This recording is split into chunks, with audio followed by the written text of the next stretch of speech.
Welcome everyone to the fourth session of UNESCO's 50 Minds for the Next 50. My name is Matilda Machimura and I will be your host for the next 2 hours. We gather here today to continue the historic celebration of the World Heritage Convention, which has just turned 50 years old. Today is the fourth session of 50 Minds for the Next 50, titled Sustainable Tourism, Sustainable Heritage. In the face of COVID-19, the tourism sector has suffered a major blow. At the same time, it has shown remarkable resilience using digital technologies and embracing domestic tourism. The crisis has called into question the way we travel and appreciate world heritage and heritage at large. Today, we have leaders and luminaries from this dynamic sector to reflect on the future of sustainable tourism. We're also joined here by creators, urbanists, and scientists who will cast a new light on the world on the move. I would like to also mention that the director of the World Heritage Center, Mr. Lazare Elunja-Assomont, is here with us today. On this note, it is my pleasure to begin this session with the welcome remark by Chief of the Executive Office at UNESCO Culture Sector, Ms. Doreen Dubois. Hello, good morning, good afternoon, everyone. Thank you very much, Matilda, for this introduction. I would just like to begin this debate by welcoming, all participants today and highlighting some key points about the UNESCO World Heritage Convention and sustainable tourism. As you know, this year, the World Heritage Convention celebrates its 50th anniversary. And this is a significant landmark, not only for UNESCO and heritage professionals, but also for communities and citizens around the world. For the past 50 years, the convention has significantly contributed to the protection and the promotion of heritage properties based on the concept of outstanding universal value. This means that the convention, actually this international convention, has protected and promoted places, singular places around the world that belong to all of us, that we should all be able to enjoy and appreciate. In the past decades, and this is going to be the subject of today's debate, sustainable tourism, actually tourism industry as a whole, has grown exponentially. Prior to the COVID-19 crisis, 1 in 10 people around the world was employed in the sector. This has provided a key resource for income for many of the countries around the world, including the global south and the global north.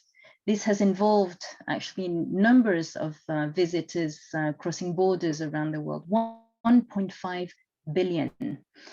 Cultural tourism accounted for around 40% of all tourism. At the same time, the growth of tourism has also led to over-tourism and overcrowding of a number of popular destinations. This has put pressure, on the one hand, this has put pressure on World Heritage sites and World Heritage properties. And on the other hand, the continuous increase of visitors have given rise to frictions or to tensions between tourism and local communities. As we all know, the COVID-19 pandemic has led to a crisis that has devastated the sector. This was just said in the introduction of this debate.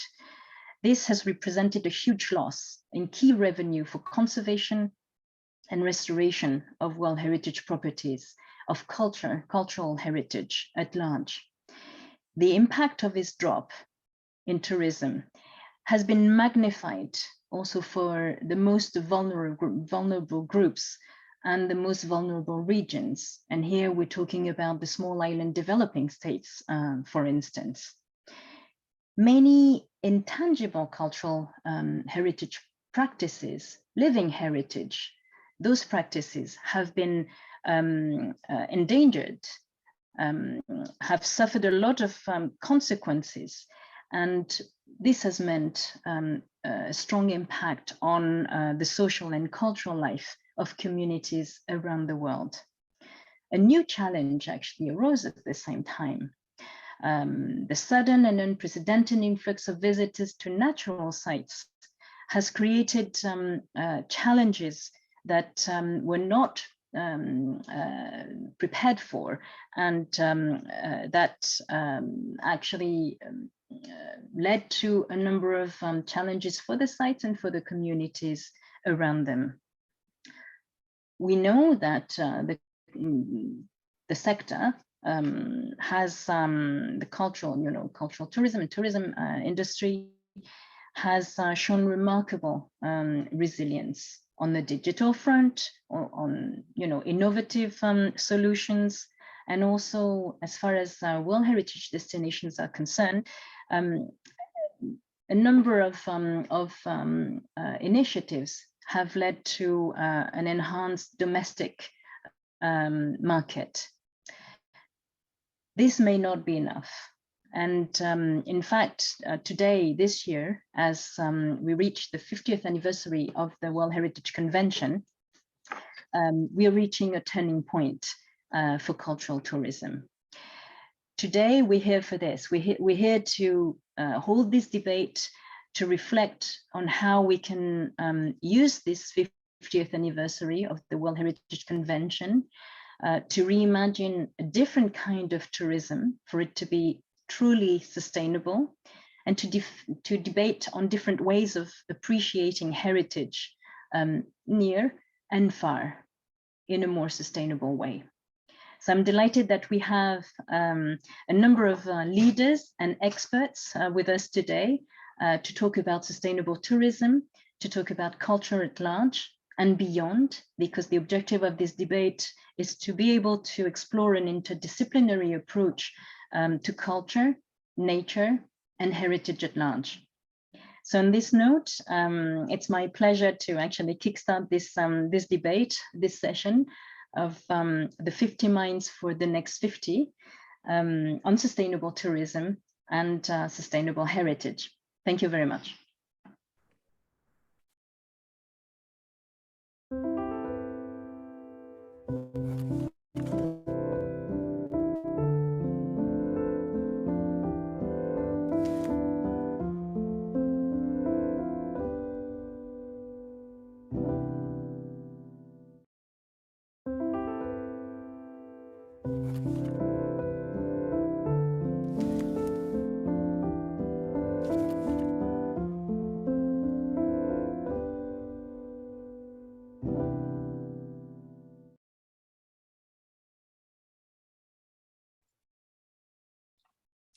Thank you, Ms. Doreen Dubois, for these words that help us put today's conversation into context. Without further ado, let us begin the 50 Minds discussion. In order to spark a dynamic, truly interdisciplinary exchange, 50 Minds for the Next 50 will be in a dialogue format. During each of the 5 sessions, 2 thinkers will explore the vision for the next 50 for 20 minutes. During each of the 5 sessions, our first panelists are Mr. Michael Pinksy and Mr. Hamdan Abdul Majeed. Mr. Pinksy is a British interdisciplinary artist. He incorporates art, environment, and social well-being to shed light on issues such as climate change. His large-scale works are often installed in public spaces, commenting on the role of individuals within societies and propelling critical thinking among passerby.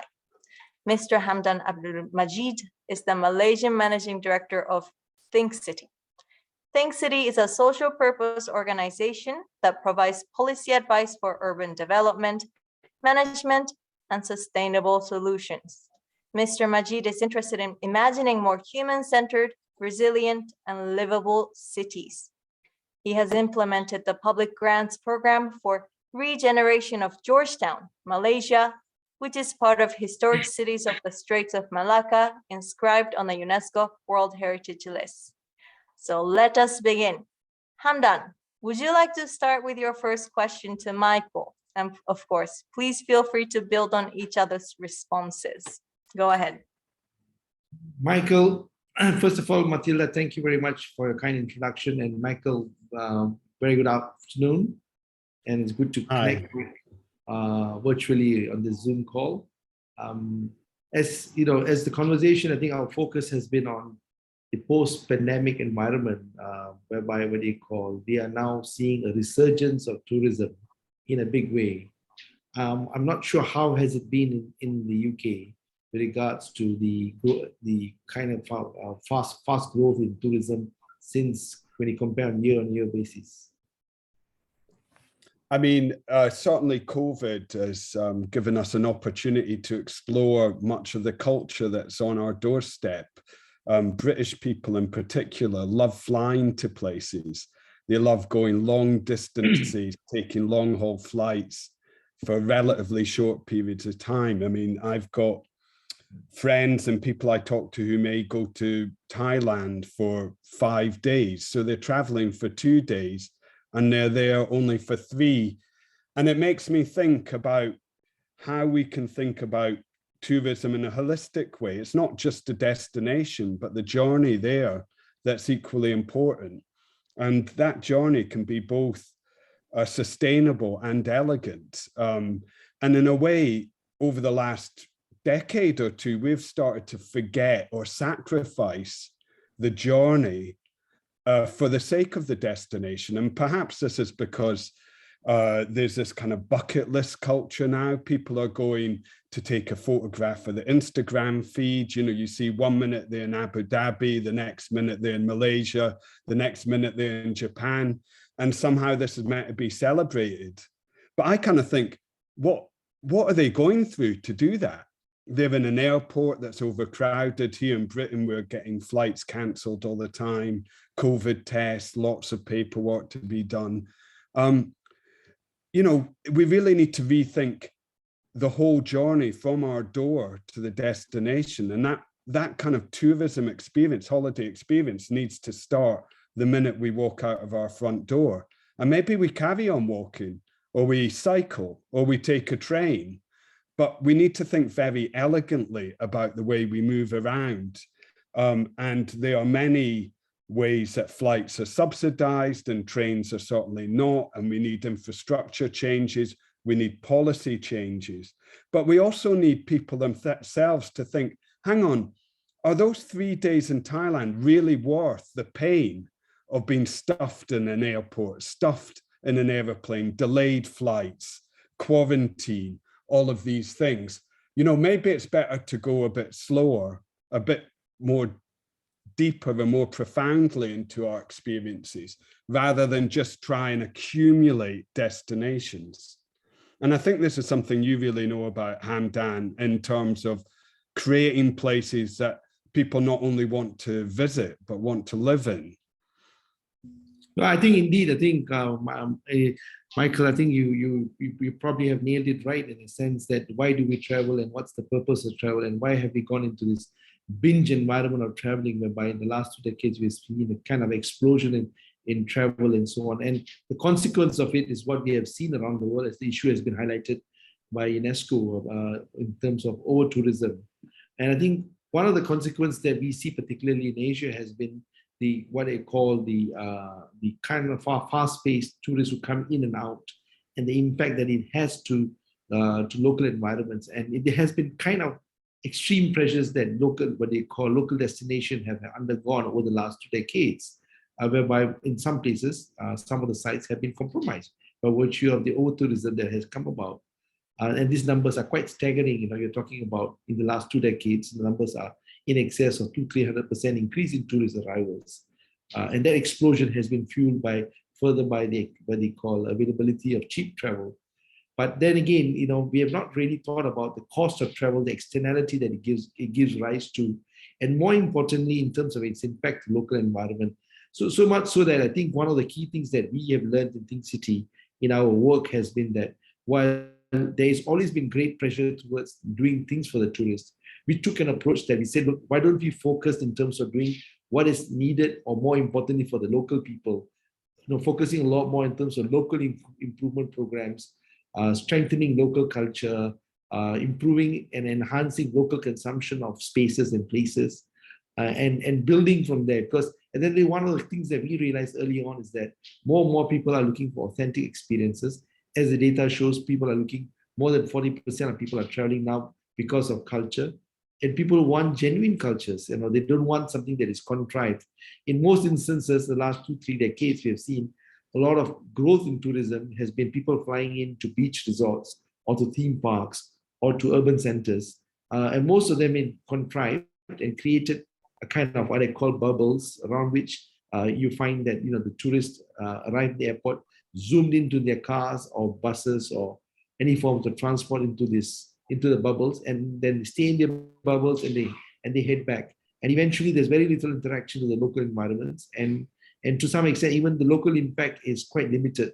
So this begs the question in the sense that the model of the future model of what I call a more sustainable tourism will have to be a lot more driven by local improvement programs and focusing a lot more, what are we doing to improve the lives of local people, enhancing the livelihoods, and finding ways for sustainability.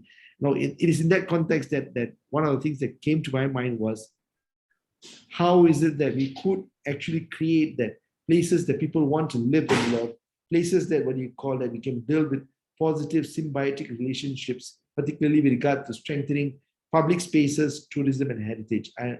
Maybe you want to share your experiences. Yeah, I think there's been this orientation progressively, maybe through the kind of capitalist machine, that we've moved away from public space to private space.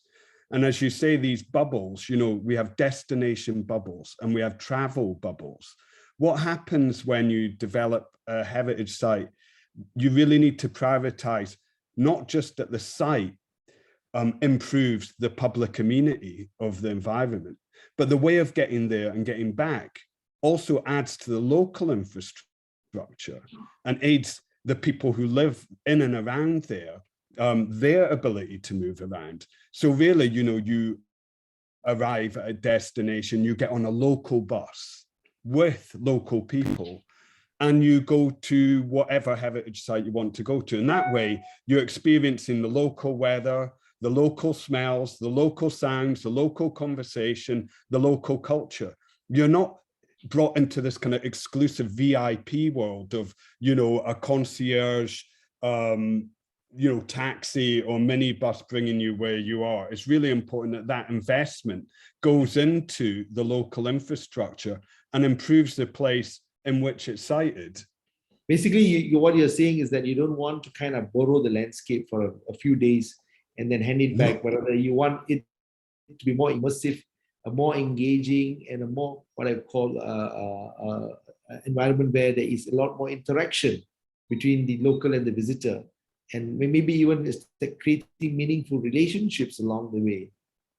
Exactly. This is all about creating places for the local people that is already incredibly rich in terms of culture, places that are safe, places that are healthy, which don't have bad air pollution, places that are really lively, that tourists want to partake in. They want to kind of immerse themselves in that local environment, all the way from arriving at that doorstep to seeing every cultural artifact or icon of that space. And those things are not easily captured in an Instagram feed, and they're not things that are on a bucket list either. It's just this mentality, and you have it both ways around. You have lots of people from Europe going to Asia and Africa with their bucket list. I've got to see this, I've got to see that. And likewise, you have lots of people from India and China and Southeast Asia coming to Europe with their bucket list, and you can hardly walk in Cambridge because of them. And actually the whole experience, at the end of the day, you have to ask yourself, what is a really pleasurable experience for me? And people are willing to sacrifice that for the single photographic image or, ticking things off the list. And one of the things that I came from my own interaction with tourists is that I've seen people who come to the same destination year in, year out. And it's wonderful to see them because they've created a kind of relationship and they're here for extended periods and they're quite immersed into the local environments. And and pretty much you can assume that they're part of the local, what do you call local community. And I think it's a question that arises is that how do you shift to a more tourism that is discerning and not contrived, that is got, it's not only driven by profit, but there's purpose. And more importantly, I think we also want to ensure that we're managing footprints because, tourism is creating externalities and we need to ensure that, we don't privatize the profits and socialize the losses and create an environment that, what do you call, the externality that arises from tourism is weighed on the local populace in terms of pollution, in terms of waste, and in terms of congestion into the city itself, especially when you see large numbers of people turning up into your doorstep. And that adds to the impact on the local infrastructure itself. While tourism is seen to some extent as rewarding, but the true cost of tourism needs to be seen in the larger context of the impact that it creates. And this needs to be something that we considered, the cost benefit needs to be understood more dynamically. I don't know, my sense is that more and more that I see and I look at the world, the way we look at how tourism is moving, we think more and more the role of culture has to be strengthened, whereby there is this, what I call authentic offering that's able to provide that experience to create the spirit of place that will enhance that, what I call connection to the local. And the more that happens, maybe that could shift from what I call the contrived bubbles towards more local, to strengthen local economic outcomes and so on. I don't know, what's your view? Yeah, I mean, I think what's interesting in COVID, with COVID, is that we see how robust some systems are and how fragile other ones are. And when you've got, let's say, take London, for example, most of the museums are free, very accessible to the local community here in London. So people can't travel. So the museums were full of local people. When you've got a contrived bubble, that's only for people who are part of another economic system. For example, their currency is worth a lot more than the local currency. When people can't travel, the whole system collapses. So for it to be robust, the cultural offer has to be an offer that's equally appropriate for local people as well as international visitors. No, I concur with you that I think what we need is that the shift towards not building for tourists, but rather to focus on building for the locals. And what we do for the locals matters for the tourist. And I think that mindset shift, I think, is important, especially if you're going to build a more sustainable and resilient sector. Because as we've seen with COVID, when the tourist disappears, it cripples and affects the sector in a very big way. And so much so that, we have seen the kind of long-lasting impact that it had for the last 2-3 years. In fact, to some extent, some of them have been out of the job market and it's not clear even if they can come back. So yeah, I think it's important that the effort should be built around what I call a local proposition. Yes, indeed. How do you see Go ahead, Michael, please. No, I'm just saying, as a cultural producer myself, as an artist, I make artworks that are fairly large scale and nomadic. So, I tour them around the world so people don't need to travel. And, obviously we now have a digital economy where we can see things digitally, but also we do need to think about how we move artifacts around the world so people don't need to travel to see those artifacts as well. That's another aspect of this, but I certainly want people to experience my work without all having the massive carbon footprint of coming to London, for example. I think that's going to be a big challenge in the sense that the balance for the need for people to kind of travel to see and to use digital technology to get that immersive experience. It's with technology, a lot of things are becoming probable and possible by virtue of the use of augmented reality or virtual reality. Then you are able to kind of visit museums online, especially during the pandemic. We saw that a lot of these technologies became relevant and in fact was utilized as part of efforts towards making this these cultural sites or museums and others to be continue to engage their audiences. But there's also a kind of distinction when you are physically in a space, the kind of thing that is able to connect to you with the people and place. And that's something quite unique. And like you said earlier, that only can happen in an environment where people are able to step back and breathe in the air and not be in a kind of do a bucket list and run around like headless chickens. I think the mode of tourism may need to shift towards quality tourism, tourism that is going to be what they call based on, rooted on what they call value systems of learning and experiencing. And more importantly, I think is also that tourism that will reduce its footprint.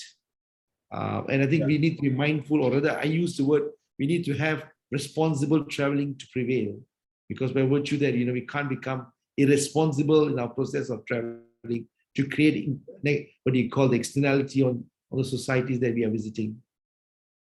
Yeah, I mean, a lot of this is to make people feel safe in the bubble. They want to bring the bubble of their culture with them to experience other cultures. But obviously there's a dichotomy there. And if you really want to experience other cultures, you need to be in that other culture, and you need to work out how to get from A to B. You need to try and understand some of the language. You need to eat the cuisine. You need to have conversations. And that's where the real pleasure of traveling is, and the real kind of building of knowledge and empathy with other cultures comes from, which is really the whole reason for travel, I feel anyhow. I think that's one issue that has been on what I call on the list, particularly with regards to, whereby they say that the net value of tourism to the local economy sometimes is very small compared to what gets transferred out again. And for the reasons that you mentioned, that people would want to consume their what do you call labeled coffees, or what do you call fast food, or whatever that they're comfortable with. And given that, local entrepreneurs, those environments, being very commercial, they just choose to provide what the tourist wants. And, and eventually, you get this. And whenever you go to a third country, you are not away from home. So you have a home away from home where you're still eating the same set of food or same drinks or consuming the same culture. And I think there's been one key issue that probably needs to kind of shift in the coming years, particularly, especially when, we expect number of visitors to only increase. Yes. And this isn't sustainable. Thank you very much. Sorry to cut in. Very fascinating conversation. Thank you very much, Michael and Hamdan. You've questioned the pervasive bucket list culture that we're witnessing more and more, and to counter that by investing in the local infrastructure. So we do more than borrowing the landscape, as you put it very eloquently. Thank you very much to you both. Thank you very much, Matilda. Thank you. It is now time for our second dialogue. Our next panelists are Ms. Doris Marie Woerfel and Mr. Gabriel Zuchtriegel. Ms. Maria Woerfel is a South African expert in sustainable tourism with more than 20 years of experience. She's the founding director of the African Tourism Council, which specializes in the reinforcement of African tourism industry through capacity building and entrepreneurship development of youth, women, and community. And Mr. Gabriel Zuchtriegel is the director of the Archaeological Park of Pompeii. Having studied classical archaeology and Greek philology, he was part of the Great Pompeii Project, an Italian government and EU-funded initiative that began in 2012. Since his appointment as the director in 2021, Mr. Zuchtriegel is leading the rebirth of this very iconic site. He uses innovative technology to restore Pompeii and mitigate the impact of climate change. Welcome to you both. So let's start by giving the microphone to Gabriel. As you know, this is an open dialogue. Would you like to pose your first question to Doris? Thank you, Matilda. Thank you, everybody, for this opportunity to exchange some ideas. Well, my first question would be regarding the numerous national parks that are can be found in Africa. What are some of the innovative, sustainable tourism practices that are maybe already present in the region? What can we learn from Africa in the rest of the world regarding these practices? Yes, yeah, hi Gabriel, very nice to meet you. And yeah, let me just start with the number of World Heritage Sites on the African continent is in total 147, and they are located in 46 countries. But out of these 147 World Heritage Sites, we have 26 cultural UNESCO World Heritage Sites in 13 African countries that are related to ancient trade between Africa and the Indian Ocean Rim countries. And these are countries such as China, India, Egypt, the Middle East. And they all have the potential to serve as a unique tool for community-based tourism. I am the co-initiator and co-patent holder of the Cultural Heritage Tourism Development Program called The Roots of Ancient Trade. And this program is one of the targets of a joint action plan with the African Union Development Agency, AUDA-NEPAD. So in this partnership, we have developed did the concept of the impact of these projects. And this is the rapid recovery, strengthening and building resilience of the tourism sector in Africa from economic and social impact such as COVID-19. And the project goals are to empower and capacitate the MSMTEs and local community-driven tourism projects to recover from and to strengthen economic and social resilience, and to support economic empowerment and to promote the sustainable economic prosperity of African communities, many of them African kingdoms and queendoms of the ancient times, of ancient empires, of whom nobody knows about. And also, last but not least, to initiate, develop, and advance cultural heritage routes in the context of the Indian Ocean ancient trade routes from an Afrocentric perspective through a multi-university and multidisciplinary approach and coordination of projects through culture and heritage tourism routes between Africa and global historically related UNESCO World Heritage Sites, and especially their communities, and make them accessible. Yeah, this is now the project, and it includes the routes in African regions, but even cross-border, as I mentioned, into the Mediterranean, into the whole Indian Ocean, which these routes are the Southeastern African kingdoms, empires and trade centers, ancient Mediterranean and Northern African, Arabic empire, cities and trade centers, the ancient Mediterranean, Northwestern and Western African empires, and trans-Saharan trade centers and routes. So these are all identified by academics from the University of Pretoria and ready to be developed further into a whole route concept. This is the idea, Gabriel. Did I answer your question?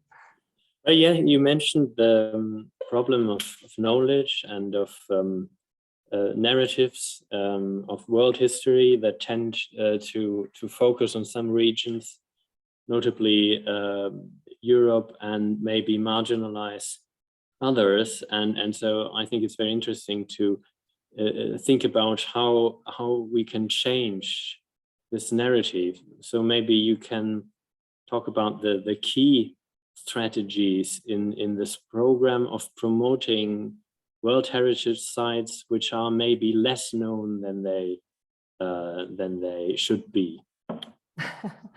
The heart piece of this whole concept is the information triangle. It is based on the outcome, which is to promote and market tourism destinations that are related to African kingdoms and queendoms, to the ancient African trade routes, and to promote, so to say, a new a newly written African history. Because these countries who are engaged in this project have been locked up for a long time, and they're only coming back now for the last 20 years into life and open up their libraries and their archives. And this project is also based on cooperation with libraries, archives, universities, but especially indigenous technologies, oral history and traditions. And this triangle is set up on the basis where we have to create digitization of international information material to collect it and digitize it. So for instance, I was the sponsor of the Mapungubwe collection and repertory. And then as the next level, we have to use web-based databases on the history, archaeology, anthropology, culture, and so on, interpretation and storyline and knowledge level. And then you go into the intelligence level applications where you present this knowledge to your audience, students, academics, teachers. Yeah, Thank you, Doris. Now on me to ask Gabriel. Yes, please go ahead. Thank you so much. Yes, Gabriel, because I'm very keen also because I think your work is very much related to what we want to achieve. I would like to know, you have expressed your support for slow cultural tourism. Could you explain this idea and how this may benefit the next 50 years of heritage? Well, thank you. Yeah, I think probably all of us are perfectly agreeing with what Hamdan and Michael said in the previous session, from the viewpoint of who is traveling. But many of us are also on the side of who is providing services and opening sites and museums and parks. So my question for myself and for this discussion is really, I mean, okay, fine. We all would like to travel slowly and really meet the local cultures and engage with them. But what can we do as managers of these sites to encourage this? And I think it's really not so easy, because traditionally all this sector of museology, and so we talk about everything from the illumination to the safety and security, and of course the scientific content and all that, but it's very rare that we think about the mindset or the experience really of who is coming. And so how can we help in this process?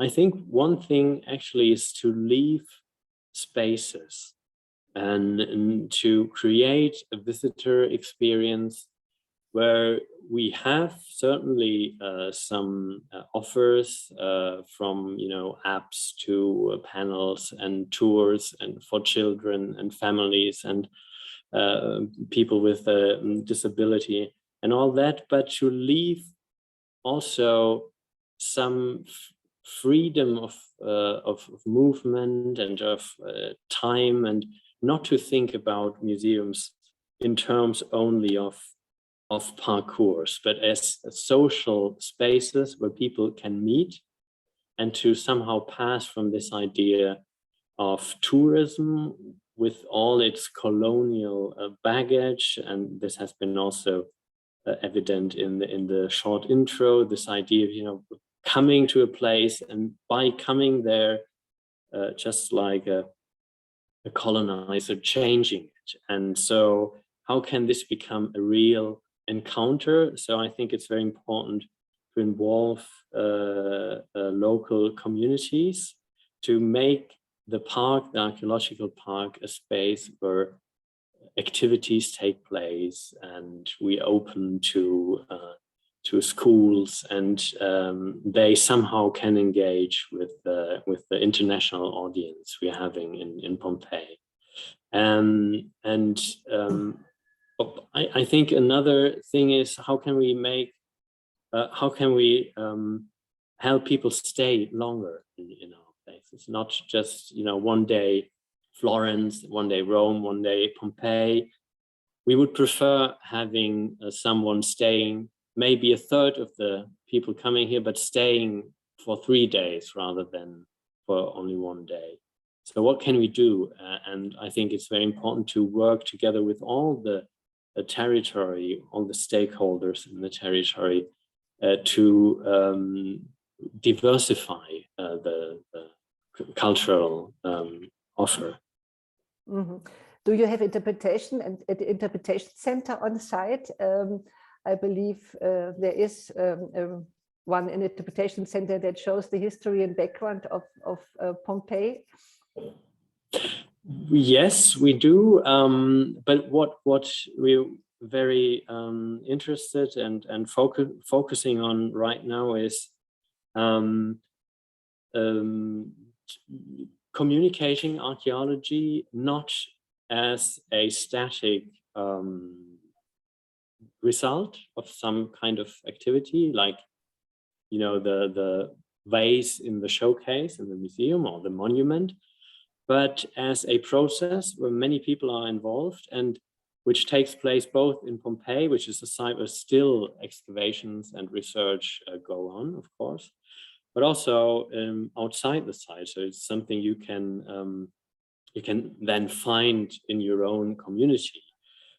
Many of us sometimes in Italy rather often are maybe annoyed by all these construction sites and the metro and subway and the highway, which take so much time because these archaeologists always have to do their work and always find something.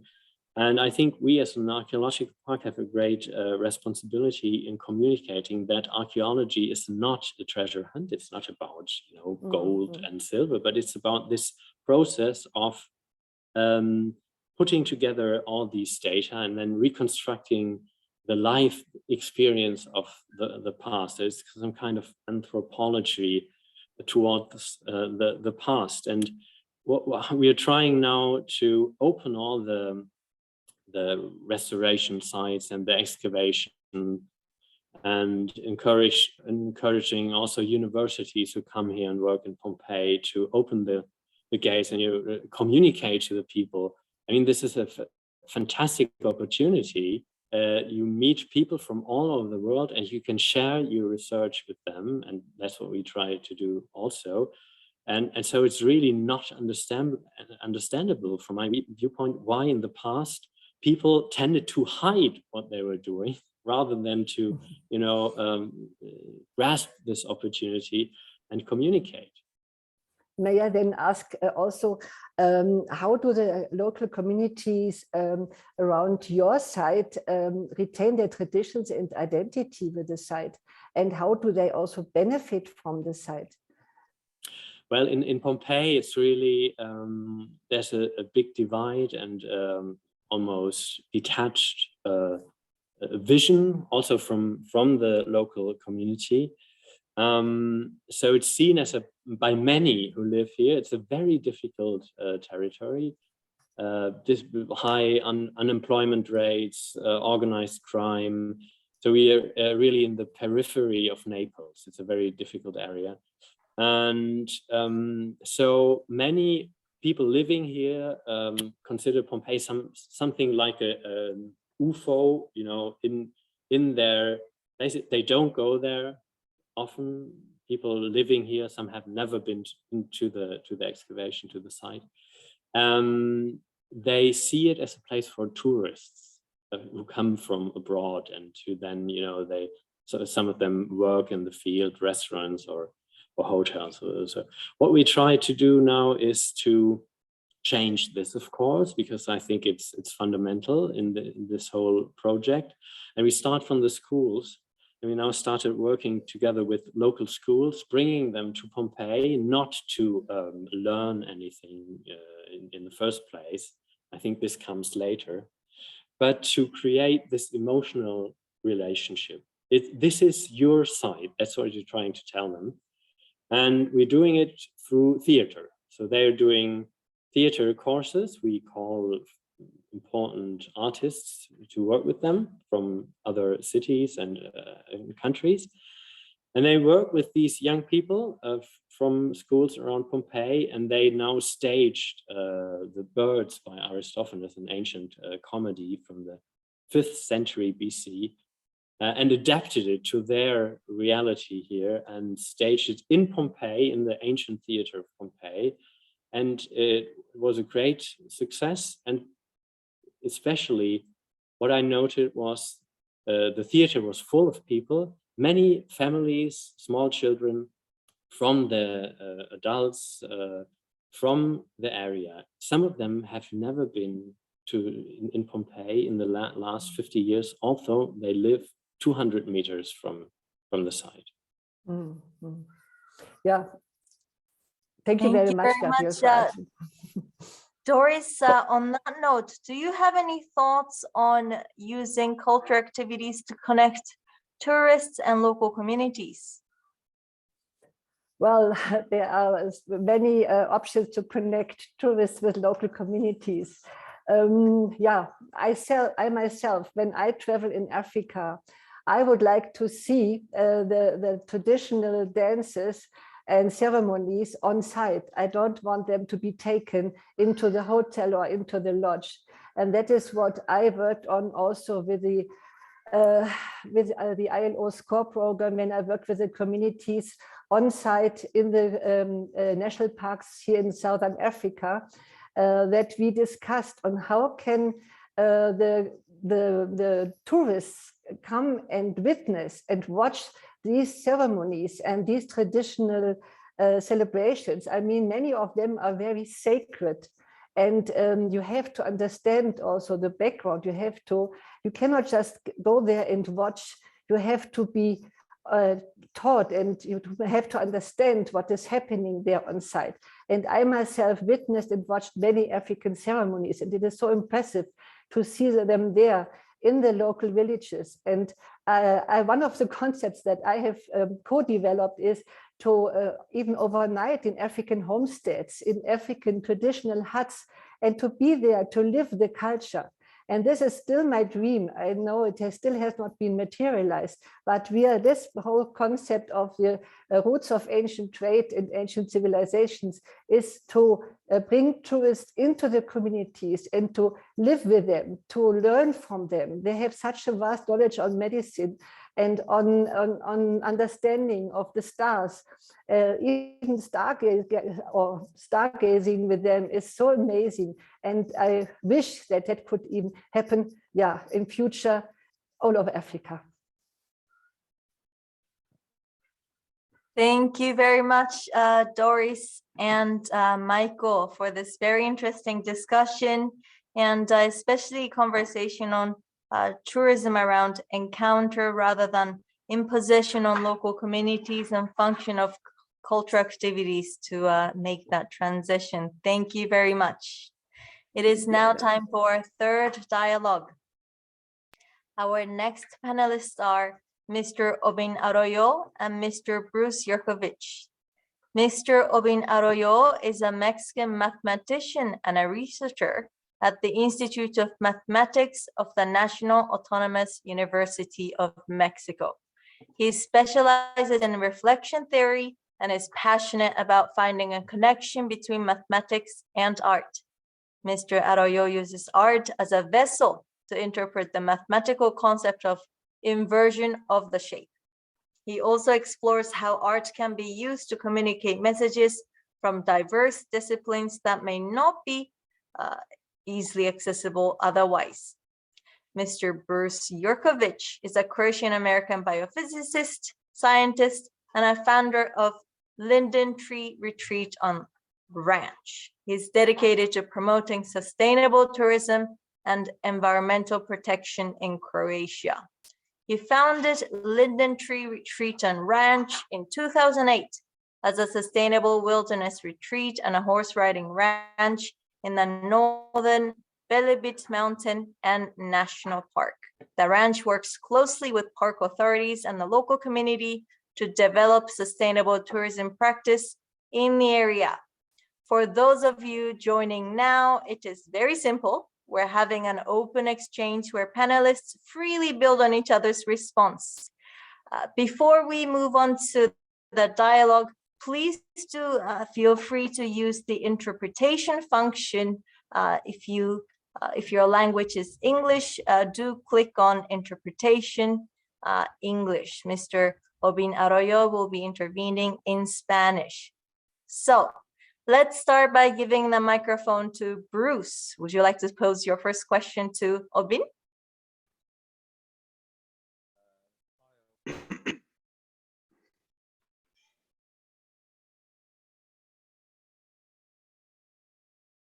Sorry, I can hear you. Bruce, your microphone is not working.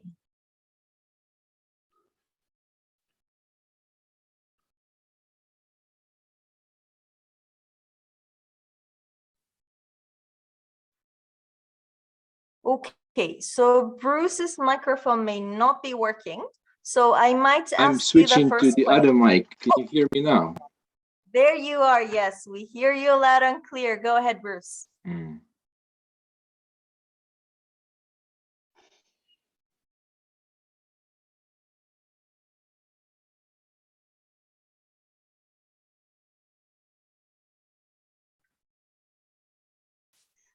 Bruce, can you hear us? With this, can you hear me now? Yes, we can hear you loud and clear. Go ahead. Your first question to Aubin. Yeah. So before I ask Aubin a question, I would like to just reflect on what Gabriel said earlier. He said a word that struck a chord with me, which is the mindsets of visitors. And I would like to basically add also a perspective. And these are the two things that I would like to ask Aubin a question about, but also to share later with the work I do here. So Aubin comes from Mexican culture, and this is basically they are inheriting this great civilization of Toltecs and Olmecs and Mayans, and basically he's living in an environment that was very inspirational for me when I was visiting there. And these cultures have a very innate understanding and knowledge of mathematics and astrophysics and astronomy.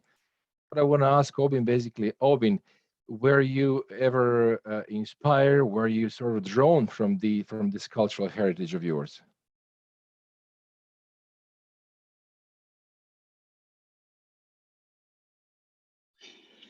Gracias, Bruce. Hola, mucho gusto. Gracias, Well, thank you, Matilda. I'm delighted to be here with you. I think that the legacy of our cultures, the old Mexican cultures, through the ruins and the pictures of the pyramids that we see, all of that has made me think about this since I was very small, how wonderful science is. Because for many years now, I've been wondering how the world works, how the stars move, and how we can find our place in this reality in a way that's significant for development. And I've thought about how this has lasted over the centuries in pictures, in engravings, all the writings that we have from these cultures. And all of that has had a very profound influence on me. And I think it's helped me to develop as a scientist and a researcher in this area, in particular maths.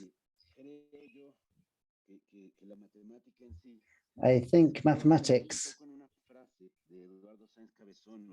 is something that made me think of a quote from a famous Mexican. He said, maths is the greatest collective effort by mankind ever. And I think what I'm trying to do is to communicate maths to people. It's a bit like tourism in a way, because it's a wonderful region an area of huge interest to everybody. And what we want is people to visit it and see it with enthusiasm and wonderment. I was thinking about Bruce and his project in Croatia. I seem to remember that there's that intention to transmit things to people, in particular mathematics, so that people can have this experience in a free, natural environment. And all of this in a way that's sustainable. So what I wanted to ask, if you could tell us a bit about your project. Could you tell us how this came into being in this particular place in Croatia? And to what extent do you think that it contributes to protecting the environment? How do you use this natural space in a way that's so close to people? Aubin, I did not hear the translation of this.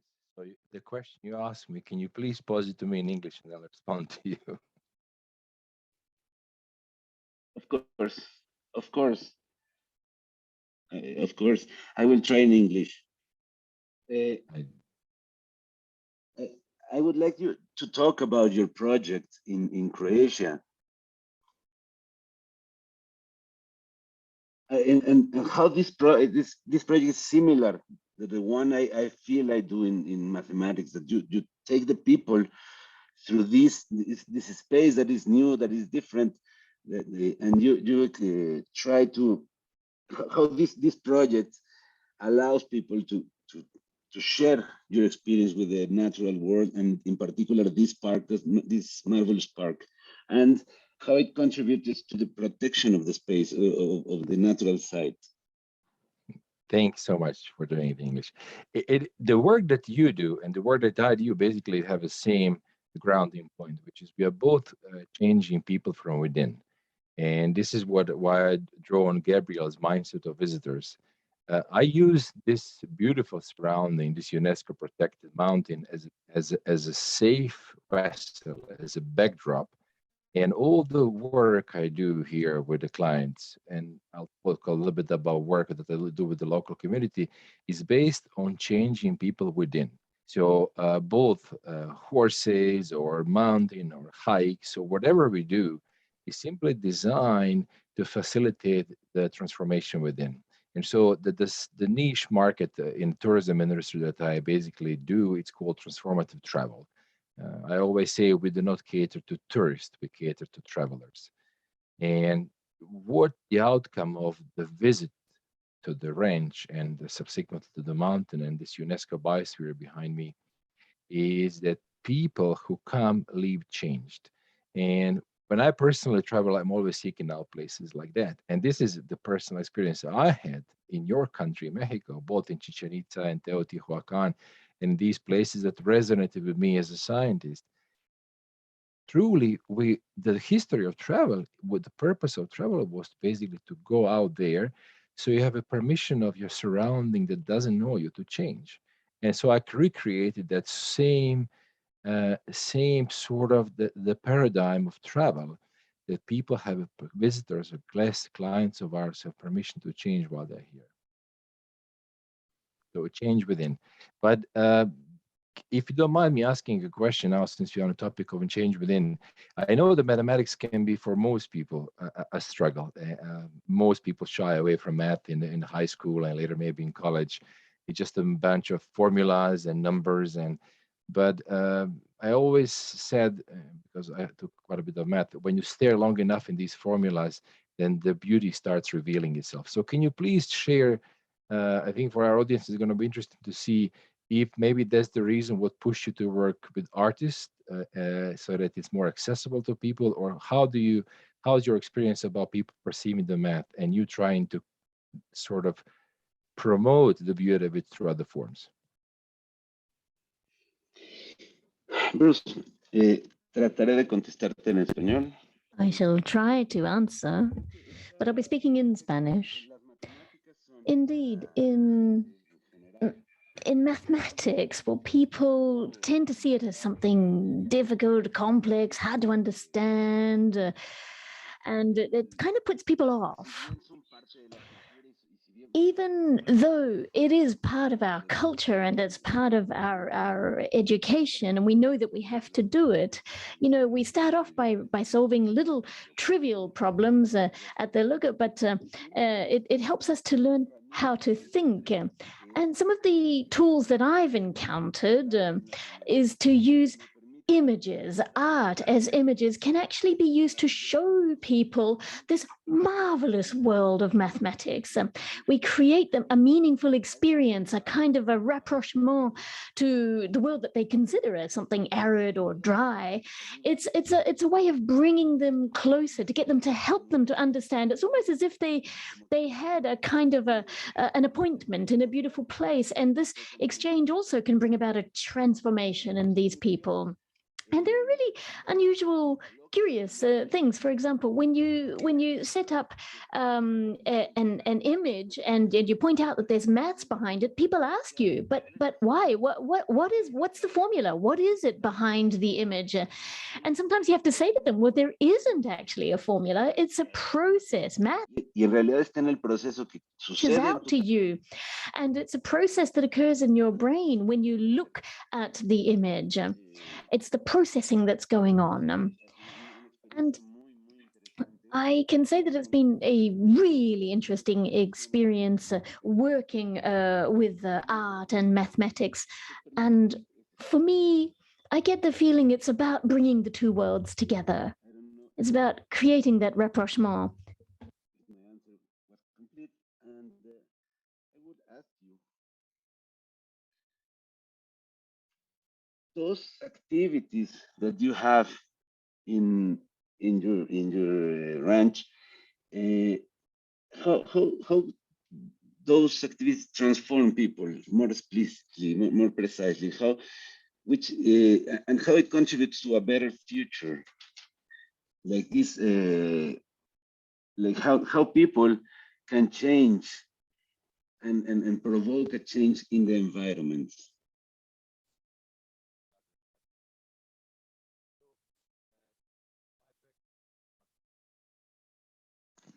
Microphone, please. Microphone, please.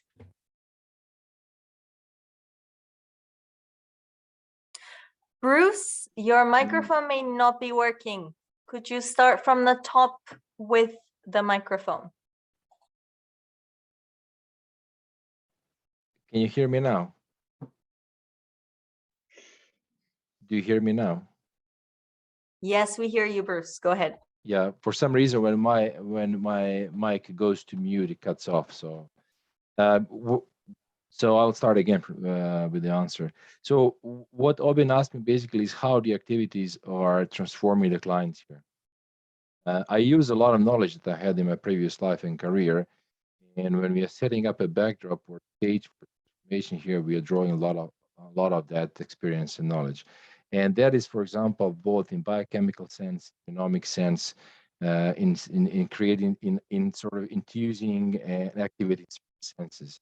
The first and most paramount thing to allow for a change in anybody, you know, is to, like I said earlier, to give a client the permission to change. So you need to create a safe environment in which there is no judgment. The second premise is that you have to dismantle any coordinate system a person might have. And this is why the design of the ranch is a little bit eclectic, and it's purposefully so the people have nothing to latch on. When the guests come, you know, they're ready for it. We are very careful in communicating our message to the clients, and they know what they are getting for and why they're coming here. And so when you have this stage set, then you very gently guide them through this process. This is something you cannot rush. You can only maybe usher them and chaperone them during the process. But we use everything around us. You know, we use horses because there is a deep genetic connection between human and horses. You know, the natural unspoiled environment helps the process as well. But also the food. We're very much mindful of the food we serve. But if I can now flip this coin and say basically how this ties into local community, because there's no sustainable tourism without a sustainable community that surrounds the destination. So 50% of the work we do here is focused on the community. And the community here that supports this project, it's not just that they're service providers or they're providing goods, let's say growing and raising food for us, but the community also, our education of the community is directed at explaining and opening the eyes to the fact, I always say that they are living in a paradise. As you can imagine in the rural communities, and this is probably the case around the world, is that people who stayed in rural communities stayed because they pretty much couldn't leave for one reason or the other. And so they perceive their life in rural communities almost as basically the only option they had in life. But what they became blind to is the fact they're actually really living in an incredible environment with incredible resources. And if you teach them how to put a higher added value on their resources, they're going to start seeing their life in sort of impoverished and depopulated communities and villages in this area as a good choice, not basically as a punishment almost. So I'll give you one simple example. We are living in a forest, and there's a lot of trees around here, and traditional activity of the local community was felling these timbers and selling them as raw logs. So what we are teaching community and how we are connecting them with the buyers is basically that we go from selling raw logs to selling either semi-finished or finished products, so that we are adding a higher value to the raw material that's surrounding us and growing around us. This is one very simple example where you basically, instead of felling a whole forest to get some money, you can fell far fewer trees. And if I have enough time, I'll share a little anecdote. Most of you are probably familiar with the famous Stradivari violin builder from Cremona in Italy. And Stradivari only used maple trees to build his violins from Velebit Mountain, which is where the ranch is. And so this art of selecting proper maple trees has fallen also forgotten. But we were able to find actually a man who understands how to select proper maple trees that's suitable for bringing the instruments. And we did the local workshop on this. And so now basically in our village, we have 3 families that drawing their sustenance from basically crisscrossing the mountain and looking for these proper maple trees, felling them at the right time of the year and selling them to instrument makers. This is just one simple example how you can basically, how sustainable tourism truly can empower local communities. And they work hand in hand. Sustainable community can create sustainable tourism. Unsustainable community cannot. That's greenwashing. Aubin, you hear me? Yes. Good. So what I wanted to ask you basically is about the art. So I've seen the art produced by the artists that we work with. I've seen the exhibition of the knots, and these are mathematical interpretations of the formulas. But the same question you asked me, can you please explain me your view, how this art then is transforming people, how it's changing the view on the things when they're looking at it? Creo que los, I think that these kinds of works change people because it brings them closer to the mathematical universe, about mathematical construction, and it shows them in a more gentle, appealing way that they might be drawn in by their own curiosity. It opens a door for them and invites them into the encounter.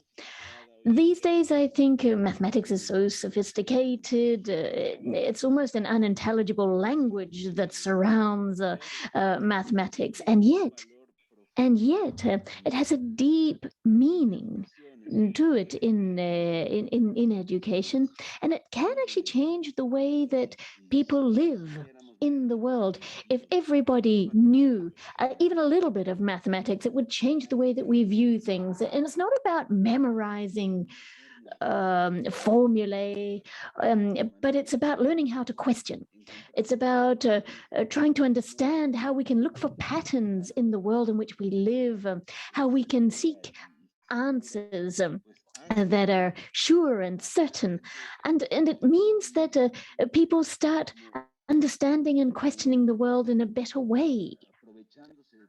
And it means that people can capitalize on the information that is at their disposal. In other words, the culture of maths can be within their reach. And these videos and images, or the spaces formed by different fora, different museums, I think they open the door to help us look at maths through a different lens, rather than the boring classical systems that we learned in schools. It's about opening people's mind to maths, and that's how it can bring about a change in people. It's an invitation to see things differently. So do you think then that is exactly what your cultural ancestors did? You know, like they left us all this math in a form of pictures, carvings. They didn't leave us formulas, boring formulas. They left us something more in art form. Isn't it true? Yes, I believe that this part of communicating their science was through this stone graves. Sorry, switching languages. In these pyramids and these hieroglyphics and in all these images that pass through time. This is a way of art transmits this knowledge. Thank you very much, Aubin and Bruce, for this very surprising and very inspiring conversation on the connection between math, science, and tourism, that they all transform us within and teaches us to question the reality that we see. So thank you very much, you two. And it's time for us to move on to our fourth dialogue. Our next panelists are Ms. Jana Apih and Mr. Jascivan Carvalho. Ms. Jana Apih is the Slovenian Managing Director of Good Place Factory of Sustainable Tourism, located in Ljubljana, recognized as one of the greenest cities in the world. She specializes in marketing, strategic planning of tourism development, and implementation of sustainable practices. Ms. Apih leads Good Place Factory of Sustainable Tourism, a non-profit institute dedicated to promoting the development of sustainable tourism in Slovenia. Mr. Jascivan Carvalho is an Ecuadorian-Brazilian social entrepreneur, expedition tour operator, and CEO of Ecuador Sustainable Travel, with more than 25 years of experience in the field of tourism. He's committed to promoting indigenous community-based sustainable tourism in the Amazon and the Galapagos. Mr. Carvalho leads Tropic, an adventure and expedition tour operator dedicated to fostering positive impacts on well-being and livelihoods and protection of natural and cultural heritage. So let's jump straight in by inviting Jascivan to pose the first question to Jana. Feel free to ask, respond, and build on each other's responses. Of course, Jascivan, over to you. Thank you, Matilda. Well, that's a wonderful introduction. Thank you very much for your kind words. Buenos dias. Good afternoon. Good afternoon. Thanks, UNESCO, for putting this together and the kind invite, of course. I am very lucky to share this panel with you, Jana. And I hope towards the end, I'll be convincing you to come to Ecuador to help us understand how to make of our destination also an example of sustainable tourism and a green destination for our visitors. So Jana, let me jump into the first question. So you spearheaded the green scheme of Slovenian tourism, which encourages businesses to adopt sustainable tourism practices. Jana, how do you motivate local actors in the tourism ecosystem to make these changes? Well, Jascivan, it's very nice to meet you. You don't need to convince me, I'm coming. So, no problem there. Thank you for your question. I'm sorry, I'm a little bit sick today. was just tested positive with COVID, so bear with me if I'm a bit slow today. But anyway, thank you for your question. And yes, in Slovenia, we developed a green scheme for Slovenian tourism, which is a kind of national program. We developed it for Slovenian Tourism Board, and they run it. And we are accredited partner to run the whole program, but they're the ones who are the owners. So the idea was that we need some kind of national umbrella program, under which we would put all the efforts on developing sustainable tourism in Slovenia. Slovenia is a very small country in the middle of Europe, and we are only 2 million people, and we are very, very closely connected to nature, and we are very protective of our nature. So coming out of that, we always wanted to develop tourism in a way that we are not going to harm the nature, and that we are going to bring it closer to our local communities, and also of course the visitors. So that was like the main idea behind that. We need a system. Just saying about it, and that Slovenia is a green country by its color, because it's a very green country.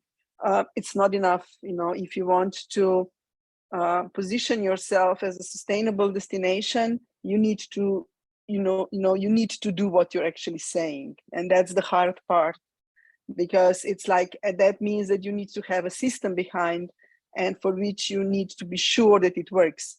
So our system behind is actually a certification program. Is Slovenia Green? It's a label, and we are giving it to destinations and to businesses in Slovenia. What is actually a bit unique about our national certification programs, there was like many national certification programs around on sustainable tourism, but what is a bit unique with ours is that we didn't develop our own standard, but we said, okay, why invent the wheel if the wheel was already invented? And we kind of just adopted existing certification programs. So that means that our destinations are actually following the Green Destination Certification Program. And once they go through all this process, they would get Slovenia Green label at the end. And for businesses, like, for example, if you are a hotel and you want to get a Slovenia Green accommodation label, you need to choose between like Travel Life, Green Globe, Green Key, or a few which we identified and say, okay, if I get one of those, I get Slovenia Green on top. So why is this good? Is because we don't want to focus on certification. That's not the main goal. The main goal is development. But if we use all our energy on certification program, then we will, then it's much harder to do also the next step. Because for destination, this is especially goes for destinations. We have at the moment like almost 95% of all overnights in Slovenia happens in certified destination. So that means like tourism is covered in that way. So that's a really good thing, because that means that we have a very good insight on where are the problems. We actually have an insight of all our destinations, and we see on which criteria they struggle. So that means that we have a very powerful tool in our hands, so through which we can steer what we want them to do. And then that is the big value, because like every destination, once they get through the whole process of development of sustainable tourism, the certification, they need to create an action plan, they need to report back, and they get recertified. And in this process, we work really closely with them, and we identify where are the problems, and we can go always back to our government saying, okay, these are the main issues which we are struggling with. So we need additional help here, we need additional funding here, and so on. And that's like working then hand in hand.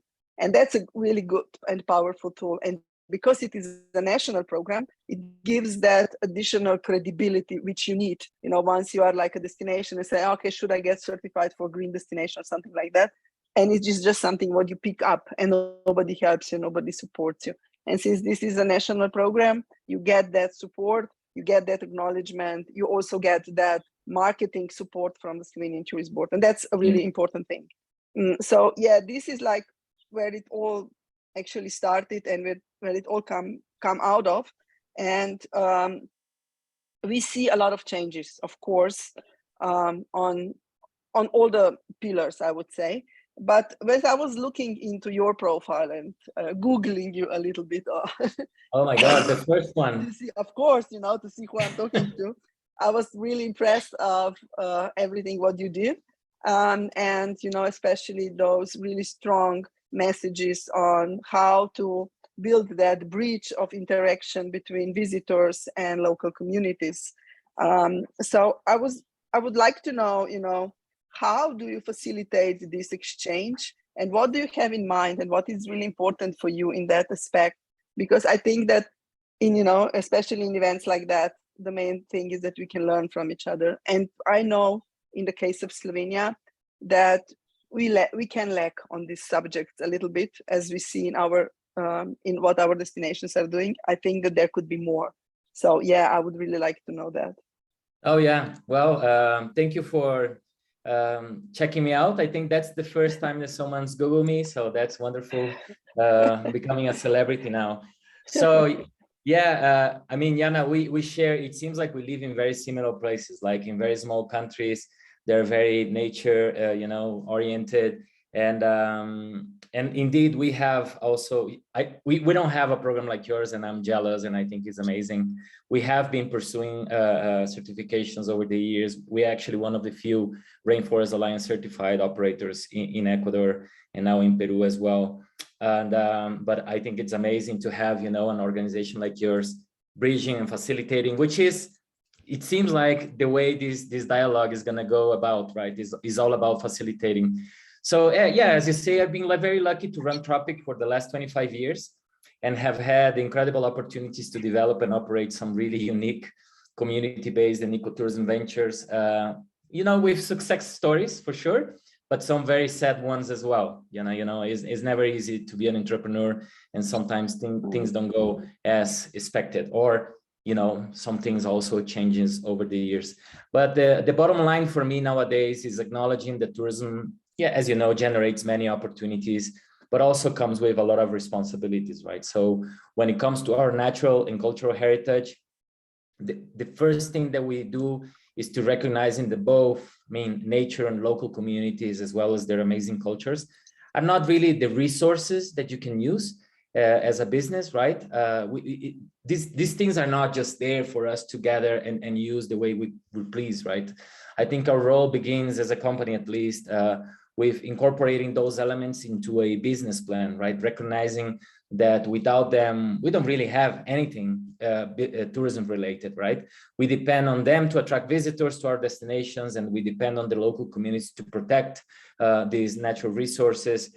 But also we need the communities to feel empowered and included and benefited, right? So these elements need to be partners, right? We're all partners. We're all in this together, as we've been saying during COVID, right? So once we understand these, we begin having, proper partners. And with these stakeholders, we can definitely do wonderful things that, like the ones that we've been doing over the years. And, we have examples and success stories of how we have incorporated communities in natural areas, private and public land, right? And we have supported development of accommodations with local communities, cooking classes with local families, excursions with a focus on handicrafts and artwork, adventure and exploration and complex logistics in remote areas, of course, only possible with the support from the locals. And the result, you end up having unique, exclusive experiences for our clients with positive impact. That's a very important element, and economical impact, of course, and considerable contributions to environmental conservation and cultural appreciation and celebration, right? So I guess to wrap up on a more practical end, as a company, for example, as you have the certification, which is a tool, and it clears the path. We developed a program that we call the Galapagos Mountain and Amazon Guardians. That is a program dedicated to our guides and drivers. And going back to our first keyword, right, the facilitating, they are our ambassadors on the ground. They are the ones facilitating the magic that needs to happen when we are, connecting travelers from all over the world with the local communities. And without those guys, you can really go off the standard. You can really start generating, a negative impact for both ends, right? It's not only the local communities, our clients coming to visit Ecuador in these remote areas, they also have high expectations. So so I guess those are the things that I'm very mindful when we develop something along those lines, you know, new experiences, new ventures, new business with local communities. And so I do hear in your case, Jana, that in 2016, Ljubljana, right? I think I said it right, was named the European Green Capital. What advice would you give to cities, especially like the one that I live, Quito, around the world that aspire to follow Ljubljana's lead in green tourism? I really cannot wait to hear this answer. Well, thank you for this question. I just would really like shortly to go back to what you said. I totally understand what you are saying and where you're coming from, because as working in our good place and developing sustainable tourism, we realized one thing is that one thing is about, you know, development, and the other thing is then putting all those things on the market, you know. So here is a huge gap, and it's a huge issue. So we also have a travel agency which is called Visit Good Place, and we are actually doing exactly. And when you were talking, I found so many similarities on the way we understand things and how we train our guides and how we really believe that this experience of our visitors coming to Slovenia with this, you know, visiting our Slovenia green destinations and businesses and so on, it's really a really good benefit. So yeah, I totally understand where you come from. But regarding Ljubljana, I was really thinking about that when I saw the questions, and I was like, I think that the main thing is that when you develop a city like Ljubljana, which is our main city, but it's like only 250,000 inhabitants. Like I said, we are a small country. It's that you develop it for the local community, not for tourism. You know, everything, all the investments which were done in Slovenia, in Ljubljana, I mean, were done for the locals, you know, and then the tourists can benefit out of that, you know, because like the whole city center, for example, is closed for traffic, but this was done for the locals, you know, so the city could have a space to live in, you know, like we have now all of the sudden an open space of the city, a lot of greenery and so on, you know, and then we have a really good system of waste management. But again, that was done for the locals so that we are not jammed in trash and so on, you know, and everything what I would say that Ljubljana is doing and what actually led it to becoming a green capital of Europe is because we were focusing on how to make the city, you know, friendly for its inhabitants and sustainable for its inhabitants. And, you know, we really feel good about it. And we really like living in it. Like it's, you know, we are located, I don't know, 1 hour drive to the coast or 1 hour drive to the Julian Alps, which is like two completely different landscapes. And it's for that, I think it has a great location, but what actually made it sustainable, it's all the development and everything what was done for the locals. You know, if you don't focus on that and you just build things for tourism, even if you make a most amazing thing for tourism, and if the locals don't benefit from it and don't include it in their lives, it will never work, you know, because then you feel like you live in a Disneyland, and nobody wants to live in Disneyland. You visit the Disneyland and that's it. You know, and we don't want that people come to Ljubljana and see it as a Disneyland. We want them to come here to interact with us. We want them to feel good in our city. And yeah, I think that actually works really, really good. And yeah, I live in the city center, and I'm just like, you know, I don't use the car at all during the week because everything is walkable now. And that's, I think, something what also a tourist totally appreciates. So yeah, I think that those are the things which you can. But one thing which I always, whenever I see countries which are not maybe, you know, Central Europe or Europe at all, I would like Ecuador or something like that. For in your case, you have so much more opportunities of this interaction because the local communities are, you know, like, are really, you know, specific, let's say. So they have a really strong story to tell, you know. And I would say, like, in Europe, more or less, yeah, we have differences, of course. Each country has a different, but they're not so big. you know. And I think that we can also learn from all the indigenous communities, and we can get their knowledge and promote sustainable tourism in tourism practices. And I know that this is something what you totally also are doing. So can you tell me more of how, you know, how we can actually learn from the local music? How can we bring this into the experience of the tourist? Yeah, that's actually a very easy question to answer, because you know, as you've been saying, right, when you're in a city, you have to start with making changes, right, and regulations, because we can really go overboard. So suddenly my city is no longer livable. My city, you know, I cannot drive around because I'm stuck on traffic all the time, etc. So I think that those are the things that we managed to complicate, you know, with this modern, fast-paced lifestyle that we have in the biggest cities, and even, you know, here in Quito, the Ecuador capital. But when you go to, you know, to the rural areas, you go into the Amazon rainforest, you go to the Galapagos Islands, you go into the Andes, you really see how things, you know, are much more in tune, you know, the lifestyle of the local community in a complete coordination of how, you know, what the surrounding ecosystem they're at.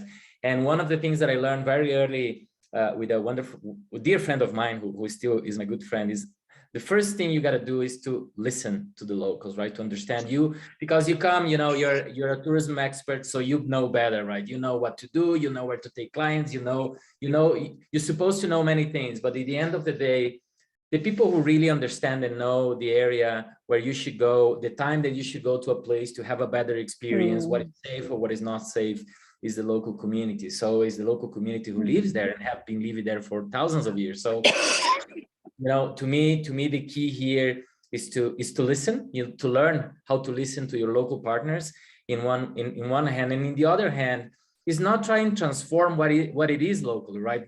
What we always celebrating in my first ventures in the Amazon was come and experience, you know, the Amazon rainforest through the eyes of the local community. So it's not me telling them what to do, it's not what goes around, it's basically, you know, engaging into the day-to-day lifestyle to create these casual encounters that end up becoming magical ones. So yeah, that's it's not an obvious one, but it's a very easy one. And I think that's the key of things.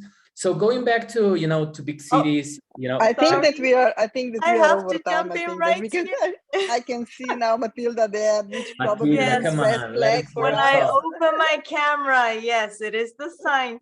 So thank you very much, Jana and Jascivan, for this really dynamic exchange between practices in Ecuador and Slovenia, and for sharing the innovative use of certificates, as well as this idea of guardians.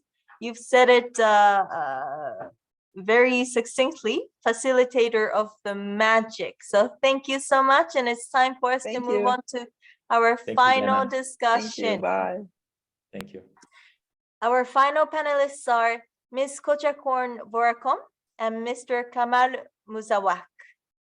Ms. Kotchakorn Vorrakhom is a Thai landscape architect, CEO of Porous City Network, and founder of Land Process. She's dedicated to creating social and environmental transformation by building green public spaces. Her firm Land Process produces carbon sequestering landscapes by using sustainable materials and adopting sustainable construction practices. She also founded Porous City Network, which increases the resilience of climate vulnerable communities across Southeast Asia through landscape design. And Mr. Kamal Mouzawak is a Lebanese chef, food activist, and founder of Souk El Tayou. He has a deep interest in empowering Lebanese communities through food. Mr. Mouzawak is committed to promoting sustainable agriculture, supporting rural producers, preserving diverse culinary heritage, and uniting people around gastronomy. His enterprise has started as Lebanon's first farmers market and has now grown into an impactful organization with a wide range of national and international projects. So let's start by giving the microphone to Kamal. Would you like to pose your first question to Kotchakorn? Hello, everybody. Hello, Kotchakorn. Glad to be talking with you. And I think they left farmers to the end, you and me, who work with the land. So I don't know how we are going to wrap it up. I'll start with the questions for you about landscape design and how does it respond to the existing natural and cultural heritage, and how does it accommodate tourism? So landscape design and tourism, and then again, the relationship between urban resilience and tourism in Southeast Asia and Thailand, which I think is the most visited country today, like it was lately 30 million visitors annually. Can tourism be a positive force for heritage protection and communal traditions? Hi, Mr. Kamal, and thank you so much for have a conversation. I'm very honored to have this opportunity with you. And to begin with, I think we have to forget about the number of the people that coming to Thailand. I think it sounds to be like crowded information, but it's actually really the people in the city of Bangkok is only like 15 million people. So that's mean that are more, seems like to be there's a lot of tourists coming and go rather than just the local people. And I think this is such a way that maybe many residents in Bangkok always say like, yeah, it's the best place for visitor, but not for the residents. So the reality of how to make the sustainable tourism is not too much focus on the tourist, but should be focused on the real people that make Bangkok so beloved for all of the global like friends. And I think the relationship between the question that you asked, the natural and the culture is so important. And especially when you talk about Bangkok. Have you been? No, I haven't been, unfortunately. Oh, yes. I'll come and visit your projects. Yes, I think like we are one of the most at-risk city when it's come to climate change. So when we talk about Bangkok in the past, many Westerners give us the name of the Venice of the East. So that's mean we have so much relationship with the water and with the canal. But nowadays, those kind of lifestyle have been changed. And as a landscape architect, we cannot fix the water problem in Bangkok, which is like flooding, drought, and many other things without thinking about the canals. So if these more than almost 2,000 canals, which hasn't been revitalized to become a public space, right now it's being act as a sewage way. So think about that. If we can build those and reclaim those canal structure as part of our city, we better off increase the quality of life of the people here, and also the tourism will be the benefit directly to who we are and how we are. So we cannot deprive the value of natural heritage to the cultural heritage at all. And as it was very much a discussion of the previous session to Kotchakorn, and you know, it's not about building tourism, it's about building agreeable places to live in, where people, which we call the locals, will live in.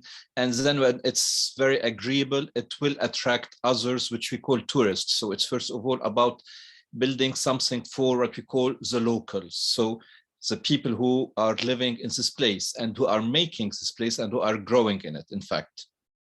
Yes, and I think like when it's come to the food things, which I'm really into the urban farming a lot. And my work, one of my work is we built biggest Asian rooftop, and it's an organic farming. And I think I want to know more from your perspective, and how could you as a chef, and I love the title of the food activist. How could the food change the city to become more resilient, more sustainable for the local and for the tourist? Well, it's something that we noticed very much in the western part of the world, maybe with the actual war in Ukraine. And we saw how much we depend on our food for wheat or for oil or for many different things that we need for our daily consumption. And we see how fragile the system is, first of all. And second, I would tell you, what do you do most during a day, during your life? We need to eat like 1, 2, or 3 times a day. So this is something that we definitely need.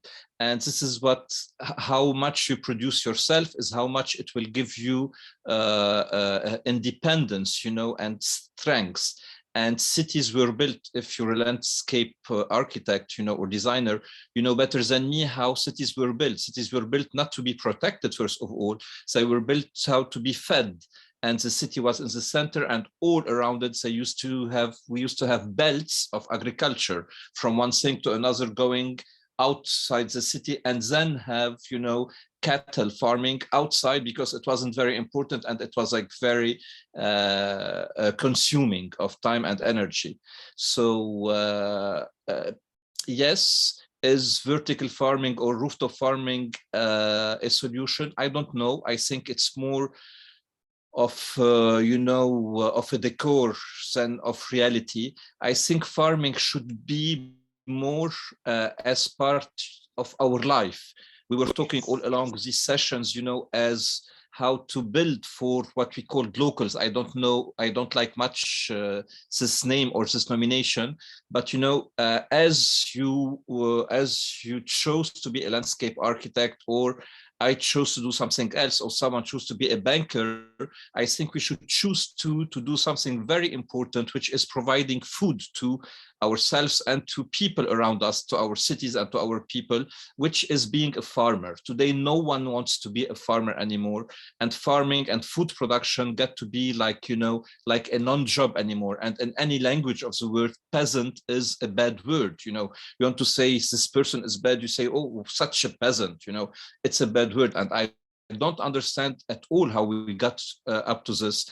So it's rather than doing like small projects of vertical farming, or like always finding, innovative solutions. I think we have been eating from this land since such a long time. I'm not against innovative new solutions, obviously, but we can perpetuate, traditional methods too. This is one, and most important is to give an importance to this job of, creating agriculture, creating food, and feeding people. So this is where it lies, into giving importance to this job again, and pushing more and more people to do it in any kind. It is a traditional way or a new innovative way. Yeah, I really agree with you, and I think as Thailand is one of the most known from the Thai food and the food culture. And yes, I think this is part of us, and new generation of like people in the city don't know how to even grow rice, or yes, how to eat a healthy or a good food. So I think this is such an important infrastructure, yes, of how the green space is not just for city beautification, but also for the food benefit or for the health benefit of all. And I think you have touched a very good point of how all these actors in the restaurant or in the chef and in the food industry can really play an important part. And as a landscape architect and as an urban design, we can really support these two together.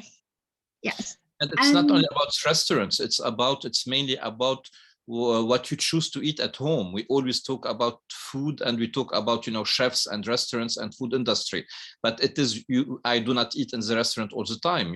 I don't know if you do. So it's about you making your own food choices for yourself, for your family at home. The domestic approach to food is a dimension that we often forget about. Yeah, and I'm actually having like urban farming in hospital as well. I think this is so important. It's not just the health, but it's also the mental health of the people that be part of, you know, how to grow food, and you know how to like really taking care of your health and the city health, and actually become the one health of like other pollinator, the insects, and all this biodiversity. I think this is how you can increase the urban resilience to food as well. And one question, Mr. Kamal, I know that you invite many guests to eat together as a multicultural community. And I'm wondering what does it mean in that communal experience that to eat together would kind of help protect the heritage of the culture, or protecting our own health and our own culture? Food, in my opinion, is the most sincere expression of our roots and of our traditions. If I tell Kotchakorn to tell Thailand to me, what would you do? You would do a dance that I would not appreciate or understand, a music that I would not understand, songs that I would not understand maybe or appreciate, you know, architectures that you cannot carry on your back. So the most simple thing, and this is what Thais did all over the world, is to bring a little bit of your food, to give it to me and to tell me this is Thailand, this is coastal Thailand, and I would understand it. This is mountainous Thailand, and I would understand it. So it's the most sincere expression of our identity and our roots from one side, and it's the expression that goes the most beyond time and place.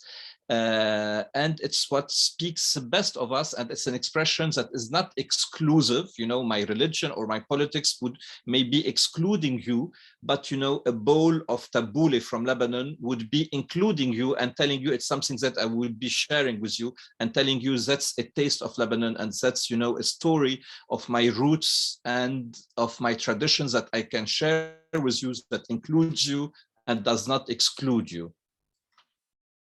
I think your answers are very delicious in terms of Thank you. That's a great compliment. The food of mind, the food of thoughts as well. And I think to really helping many cities from Southeast Asian to become more resilient and confronting with the climate change is so much relating to the agriculture, because many of our city, the majority of Thais are still farmers, agriculturalists, and those who still work with the earth, work with the plants. And I think when it's come to the climate change, if we know how to harvest, if we know the self-efficient, not doing like a massive kind of like the food to really exploit our environment, I think that will be a very important part, because many investments in the food industry really destroy and really destroy our culture, as you mentioned, Mr. Kamal, about the Thai food. But it's not just the taste, but it's also about the quality of the ingredients that I think nowadays we overlook in so many of them, and using a mass production of food, and it's actually killing not only just natural resource, but also the culture itself.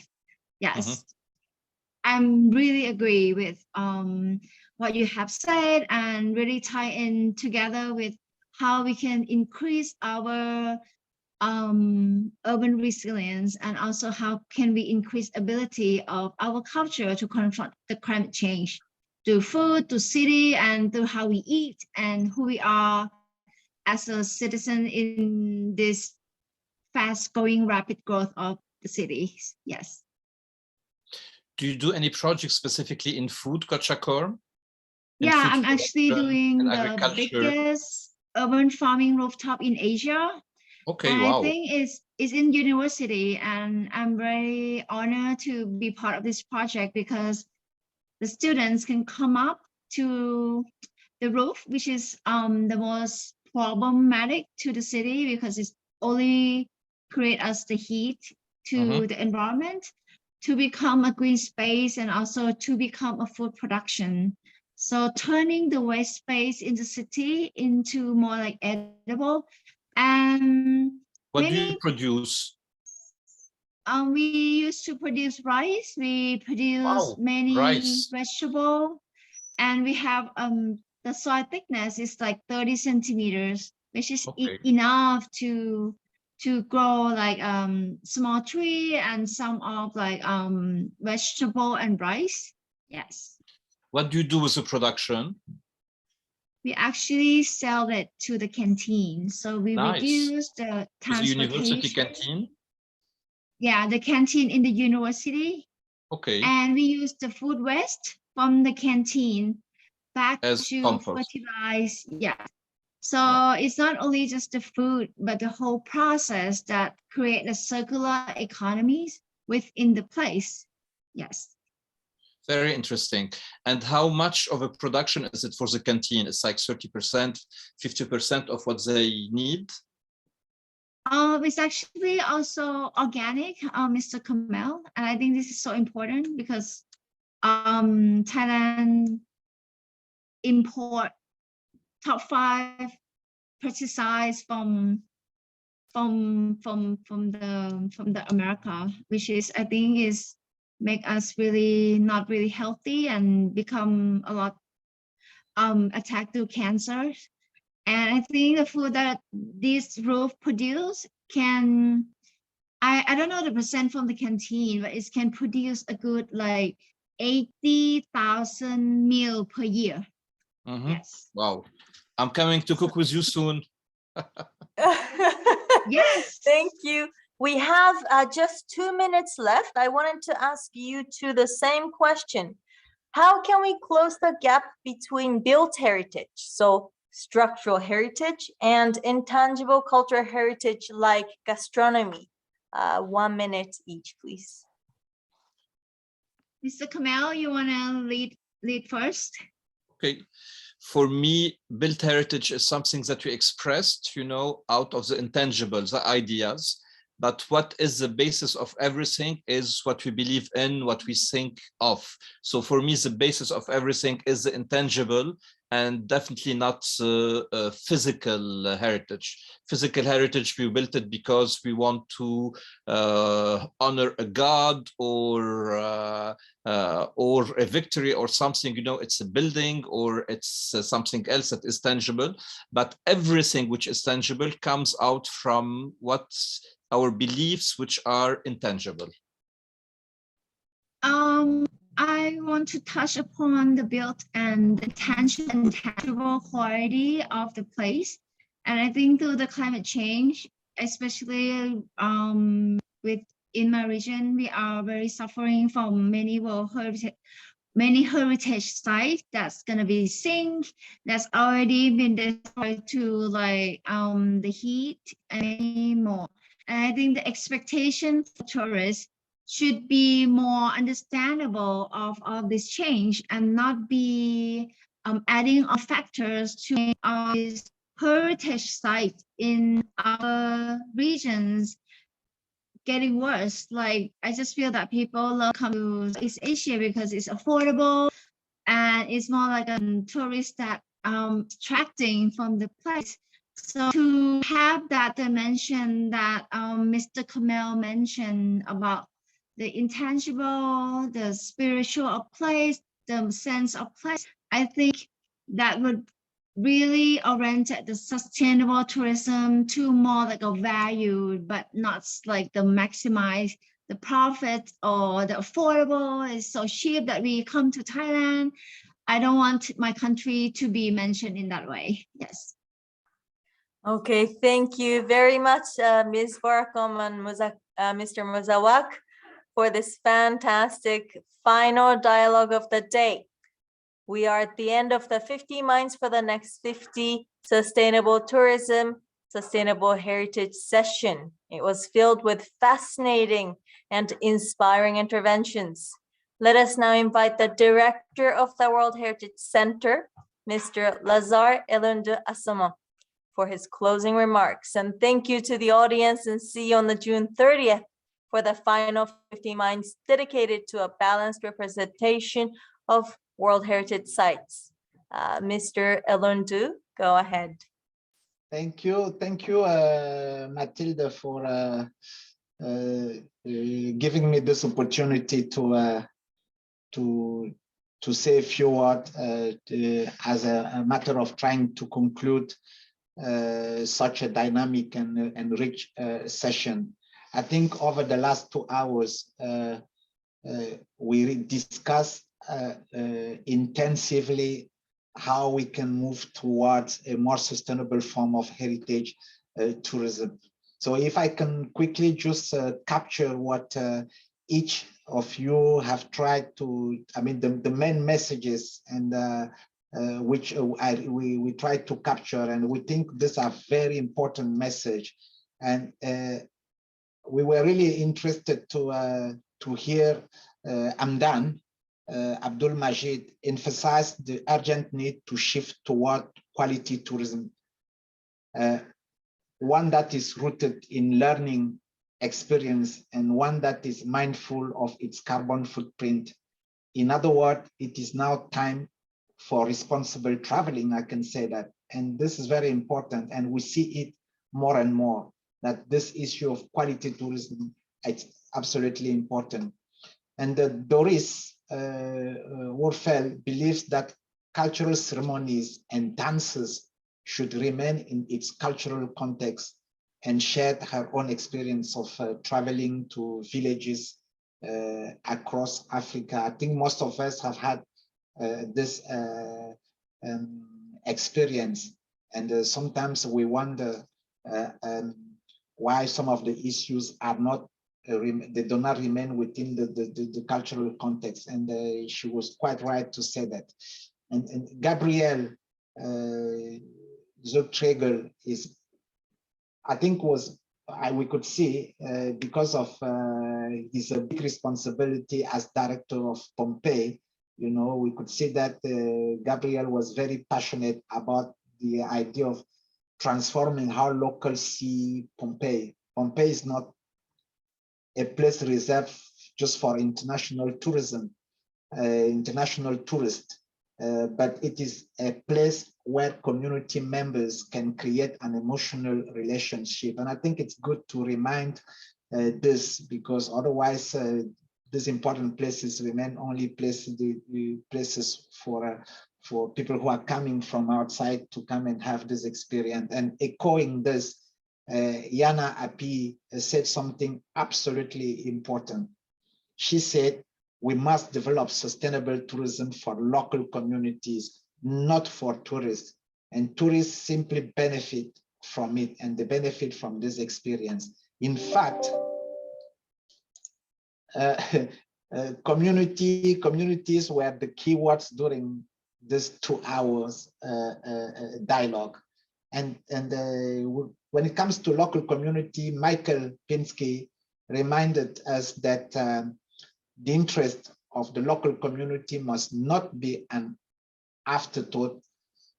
When you open, and he said it, when you open a heritage site for visitors, you need to make sure that the site improves the community and environment. And he was very right to say that. And Jascivan Carvalho said that cultural appreciation and celebration can be driven by close collaboration with the indigenous community who know the land best. So this fourth session of the 50 Mind for the next 50, as you know, is part of an ongoing reflection process. And for those of you listening from around the world, Matilda has already said it, and I would like to insist on this, that we are inviting you to our last interdisciplinary dialogue, and we will be welcoming more luminaries to discuss the issue, which is important, and even important for me. And you know that for those who have been following me, this issue of balanced representation of heritage in the World Heritage List is absolutely crucial and very important. So let me finish by the words of Bruce Yerkovich, who said, there is no sustainable tourism without a sustainable community. And this speaks to everyone. It speaks to all the regions of the world. So really, thank you so much to all of you. Thank you to all the panelists. You have been fantastic. Really, we couldn't stop listening to you, although you didn't see my camera. And thank you again for taking time and sharing all this experience and your thoughts. And I hope we will really use it when we will start thinking about the, you know, the next part, which is the next 50 of the World Heritage. And thank you to you, Matilda, for moderating this session and for being multitasker. So thank you very much to all of you. Thank you very much to you, the fantastic thinkers. And so see you next time on 30 June. Over to you, Matilda.